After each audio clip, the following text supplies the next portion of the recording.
Assalamualaikum warahmatullahi wabarakatuh. Perkenalkan, nama saya Nuranisa Ainun Salsabila.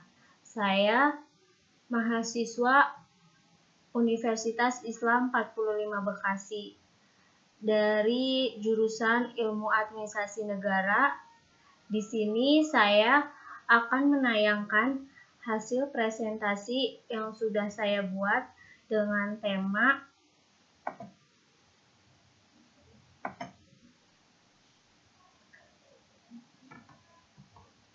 literasi media, mata kuliah Public Speaking.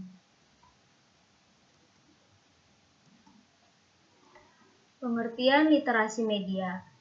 Menurut N.C. Cannon dalam Strasburger dan Wilson tahun 2002 mendefinisikan bahwa literasi media adalah sebagai kemampuan secara efektif dan secara efisien memahami dan menggunakan komunikasi massa. Menurut James W. Potter tahun 2005 mendefinisikan bahwa literasi media adalah sebagai satu perangkat perspektif di mana kita secara aktif memberdayakan diri kita sendiri dalam menafsirkan pesan-pesan yang kita terima dan bagaimana cara mengantisipasinya.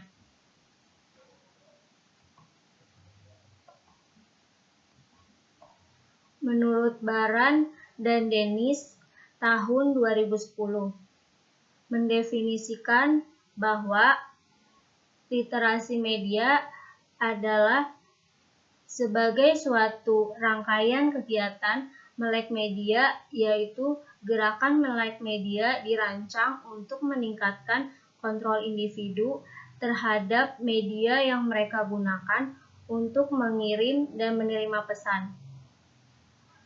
Kemudian, dalam hal ini, melek media dipandang sebagai sebuah keterampilan yang bisa berkembang di dalam sebuah rangkaian di mana kita tidak selalu melek terhadap media dalam semua situasi, setiap waktu, serta terhadap semua media. Menurut Sonia Livingstone tahun 2003 mendefinisikan bahwa literasi media adalah kemampuan untuk mengakses, menganalisis, mengevaluasi, dan mengkomunikasikan pesan dalam berbagai bentuk medium. Lawrence Lessig mendefinisikan bahwa literasi media adalah kemampuan untuk memahami, menganalisis, dan mendekonstruksikan pencitraan media. Kemampuan untuk melakukan hal ini ditujukan agar pemirsa sebagai konsumen media termasuk anak-anak menjadi sadar melek media tentang cara media dikonstruksikan, dibuat, dan diakses. Justin Lewis dan Sud Sally mendefinisikan bahwa literasi media adalah memahami kemampuan budaya, ekonomi, politik, dan teknologi pembuatan, produksi, dan penyiaran pesan. Menurut saya, literasi media adalah memahami dan menggunakan komunikasi massa dengan baik dan benar sesuai dengan kebutuhan yang ada. Contohnya itu seperti setiap anak perlu pendampingan orang tua ketika sedang menonton televisi agar apa yang dilihat anak di layar televisi itu baik, dan juga orang tua dapat memberikan pemahaman bahwa ada beberapa tayangan di televisi yang tidak sesuai dengan usia anak tersebut.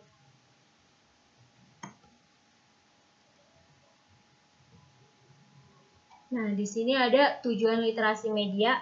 Menurut Silberblatt menyebutkan ada 4 tujuan literasi media, yaitu yang pertama, kesadaran kritis, diskusi, pilihan kritis, sama aksi sosial. Nah, namun kesadaran kritis yang paling utama memberikan manfaat bagi khalayak untuk mendapat informasi secara benar terkait coverage media dengan membandingkan antara media yang satu dengan media yang lain secara kritis. Lebih sadar akan pengaruh media dalam kehidupan sehari-hari, menginterpretasikan pesan media. Nah, di sini ada kemampuan literasi media. Itu ada 7. Menganalisis. Menganalisis itu kemampuan menganalisis struktur pesan yang dikemas dalam media. Yang kedua, menilai atau mengevaluasi. Itu adalah kemampuan menilai keakuratan dan kualitas informasi. Yang ketiga, mengelompokkan. Mengelompokkan adalah mengelompokkan makna dalam kriteria tertentu atau unsur yang sama atau berbeda. Nah, yang keempat itu ada induksi. Induksi itu adalah membuat kesimpulan dari sedikit petunjuk. Yang kelima, deduksi. Deduksi adalah menggunakan prinsip umum untuk menjelaskan hal yang spesifik. Yang keenam, sintesis. Sintesis adalah menggabungkan unsur-unsur ke dalam struktur yang baru. Nah, yang ketujuh, abstraksi. Abstraksi adalah menciptakan gambaran yang singkat, jelas, dan akurat atas sebuah pesan media.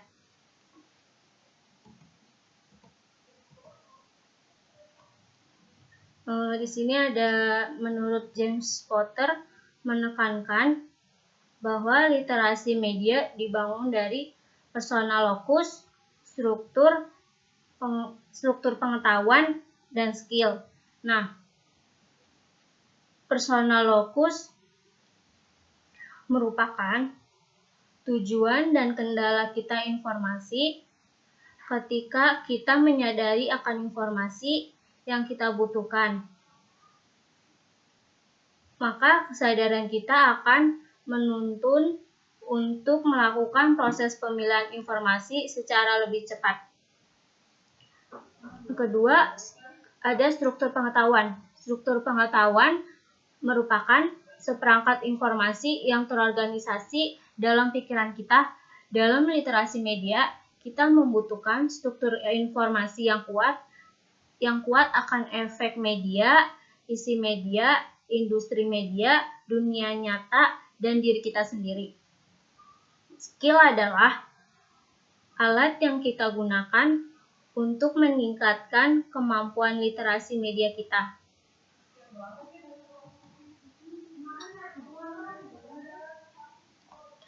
Nah, di sini menurut James Potter ada 7 keterampilan skill yang dibutuhkan untuk meraih kesadaran kritis bermedia melalui literasi media. Ada 7 keterampilan atau kecakapan tersebut. Nah, yang pertama itu kemampuan analisis menuntut kita untuk mengurai pesan yang kita terima ke dalam elemen yang berarti. Nah, yang kedua, evaluasi. Evaluasi adalah membuat penilaian atas makna elemen-elemen tersebut. Nah, yang ketiga, ada pengelompokan atau grouping. Adalah menentukan elemen-elemen yang memiliki kemiripan dan elemen-elemen yang berbeda untuk dikelompokkan ke dalam kategori-kategori yang berbeda. Nah, yang keempat, ada induksi. Induksi adalah mengambil kesimpulan atas pengelompokan di atas, kemudian melakukan generalisasi atas pola-pola elemen tersebut ke dalam pesan yang lebih besar. Nah, yang kelima itu deduksi. Deduksi menggunakan prinsip-prinsip umum untuk menjelaskan sesuatu yang spesifik. Yang keenam, sintesis. Sintesis adalah Sintesis adalah mengumpulkan elemen-elemen tersebut menjadi satu struktur. Yang ketujuh, abstracting. Abstracting adalah menciptakan deskripsi yang singkat, jelas, dan akurat untuk menggambarkan esensi pesan secara lebih singkat dari pesan aslinya. Nah, di sini ada elemen literasi media. Di situ ada 5. Yang pertama, kesadaran akan dampak media pada individu dan masyarakat. Yang kedua, pemahaman atas proses komunikasi massa. Yang ketiga, pengembangan strategi untuk menganalisis dan mendiskusikan pesan media. Yang keempat, kesadaran atas konten media sebagai sebuah teks yang memberikan pemahaman kepada budaya kita dan diri kita sendiri. Yang kelima, itu ada pemahaman kesenangan, pemahaman dan apresiasi yang ditingkatkan terhadap konten media.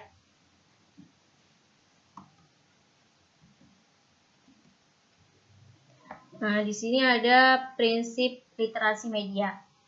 Ada 5. Yang pertama, semua media terkonstruksi adalah produk media dibuat dengan pilihan baik sadar maupun tidak mengenai apa yang ingin ditampilkan dan mana yang tidak, dan bagaimana menampilkannya. Keputusan ini didasarkan pada sudut pandang produser atau kreator media yang dibentuk oleh opini, asumsi, dan bias. Hasilnya, produk media tidak sepenuhnya akurat dalam merefleksikan dunia sebenarnya. Yang kedua, media membentuk realitas. Itu adalah suatu realitas masyarakat dengan sistem teknologi yang baik atau masyarakat teknologi.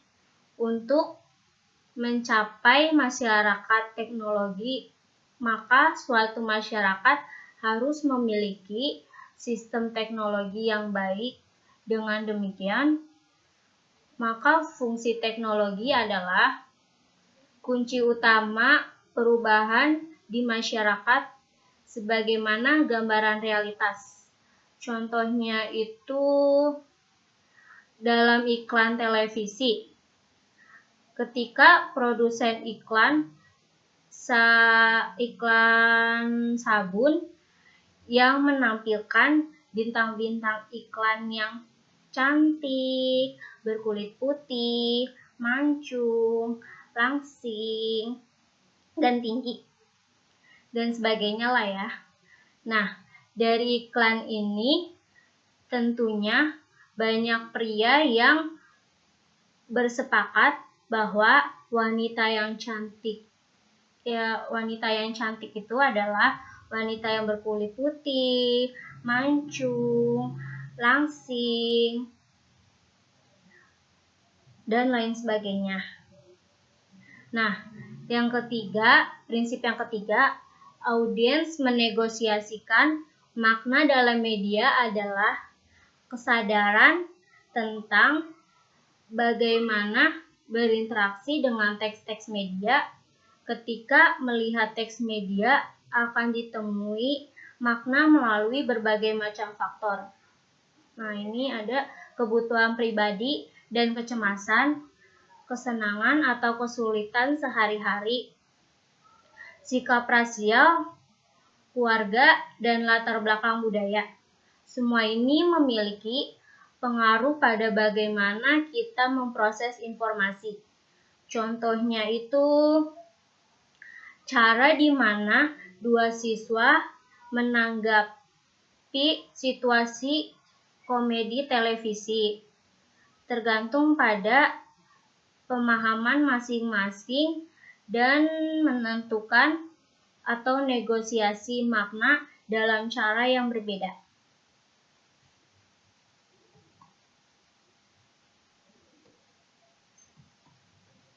Nah, Prinsip yang keempat, itu ada media memiliki implikasi komersial adalah beberapa produksi media merupakan bisnis yang dapat menghasilkan keuntungan.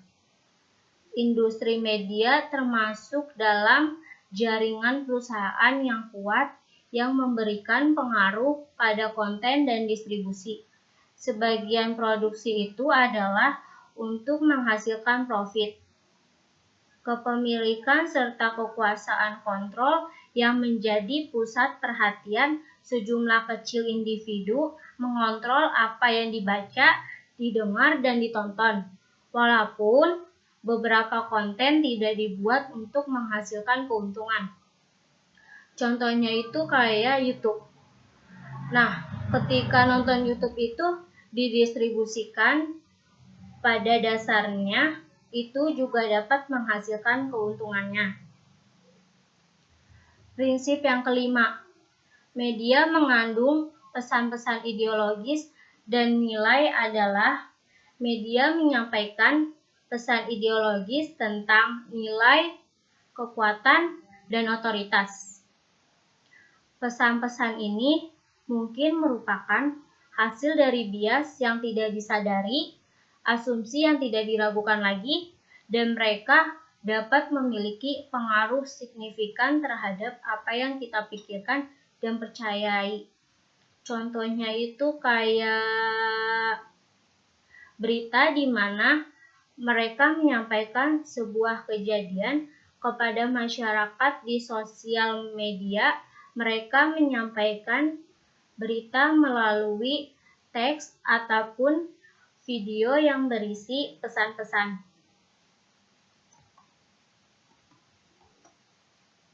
Di sini ada aspek-aspek literasi media. Yang pertama itu proses.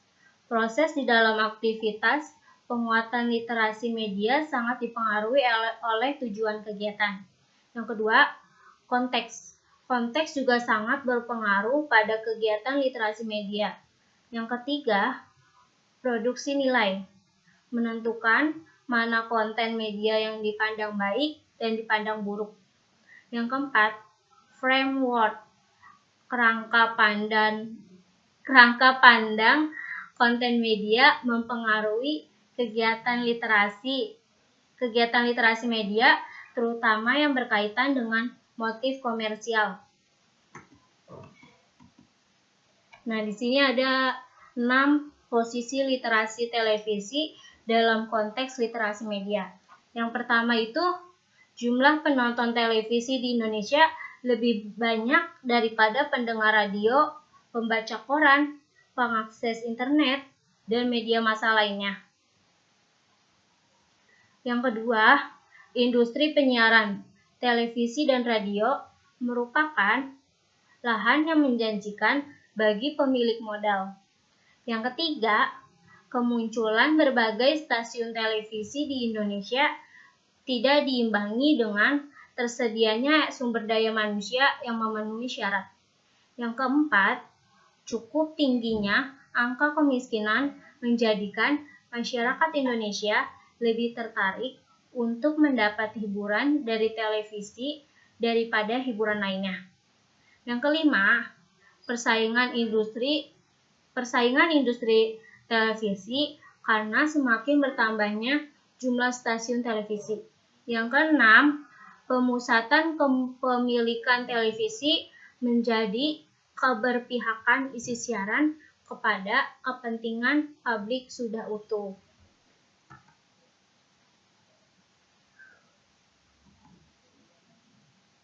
Nih, di sini ada 5 dampak literasi media. Yang pertama, mengurangi tingkat privasi individu. Yang kedua, meningkatkan potensi kriminal. Yang ketiga, anggota suatu komunitas akan sulit dibatasi mengenai apa yang dilihat dan didengarkannya. Nah, yang keempat, itu ada internet akan mempengaruhi masyarakat madani dan kohesi sosial. Yang kelima, akan timbulnya informasi yang berlebihan.